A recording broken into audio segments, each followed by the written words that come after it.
नाविका जी, हमारे जो भी सवाल हैं वो राष्ट्रनीति के ही सवाल हैं, राष्ट्रहित के ही सवाल हैं। नेशनलिज्म के लिए अकाउंटेबिलिटी बहुत जरूरी होती है और ये अकाउंटेबिलिटी से भगवान भी अछूते नहीं रहे। गीता में भी लिखा हुआ है कि अकाउंटेबिलिटी तो भगवान की भी होती है, तो अकाउंटेबिलिटी हमारे प्रधानमंत्री की क्यों नहीं?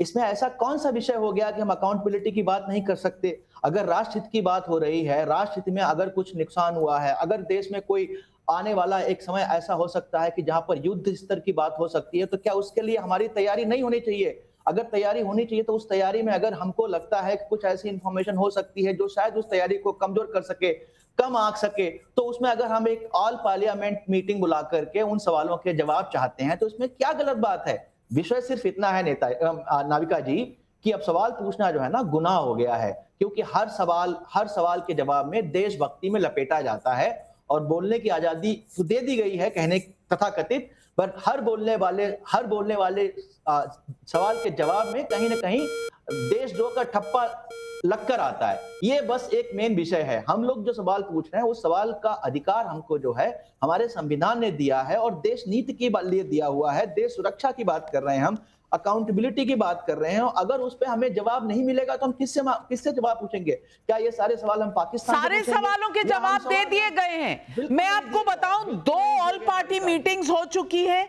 एक पहलगाम के बाद और एक जो ऑपरेशन सिंदूर होने से पहले 2 बार हो चुकी हैं।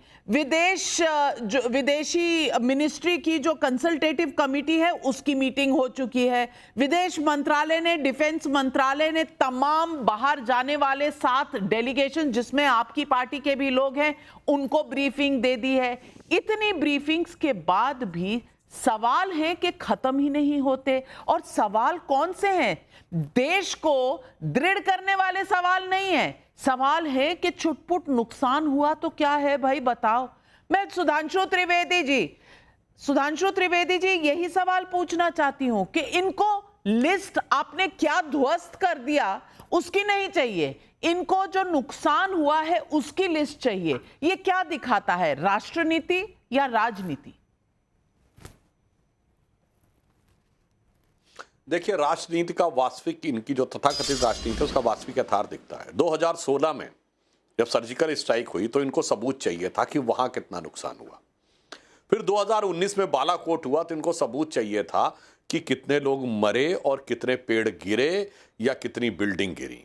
आज चूंकि पाकिस्तान में जो विध्वंस हुआ है उसके अब वीडियो फुटेज अवेलेबल हैं, इंटरनेशनल लेवल के ऊपर सैटेलाइट पिक्चर से वो दिख रहा है। और वो अखबार जिनको ये अपना बड़ा प्रिय मानते थे, न्यूयॉर्क टाइम्स और वॉशिंगटन पोस्ट, जो सामान्यतः भारत और हमारी सरकार के विरुद्ध ही लिखते रहे हैं, उन्होंने भी ये साफ साफ वो पिक्चरें दे दी हैं।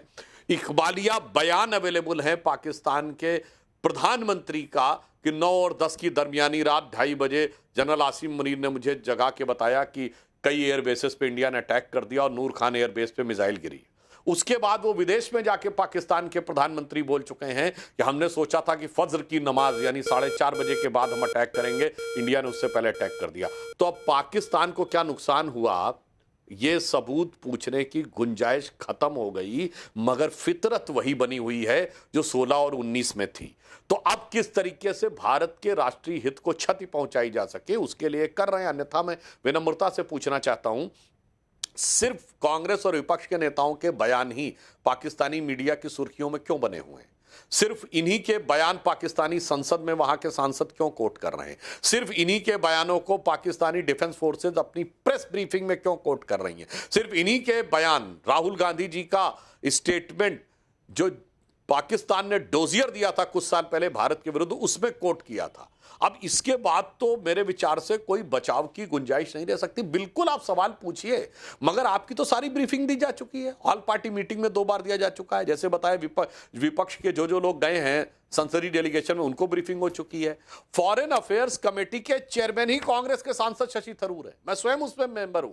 इसके ऊपर बाकायदा पूरा एक 3 घंटे का सेशन रह चुका है जिसमें विदेश सचिव ने सारी की सारी ब्रीफिंग की। उसमें आपकी पार्टी के भी सांसद थे। मगर समस्या क्या है कि जिसका उद्देश्य सवाल पूछना हो उसे जवाब बताया जा सकता है, जिसका उद्देश्य सवाल से ज्यादा बवाल में हो उसके लिए किसी भी सवाल का जवाब बताना बहुत मुश्किल हो जाता है। इसलिए मैं कहना चाहता हूं कि आप जो कहते हैं कि हम सरकार के साथ हैं, वो मुख है या मुखौटा, ये स्पष्ट हो जाना चाहिए। जनता को तो आज लग रहा है कि वह मुखौटा है। और मैं 100 बातों की बात कहता हूं, इनको तो दूसरे डाटा पर भी बहुत भरोसा है।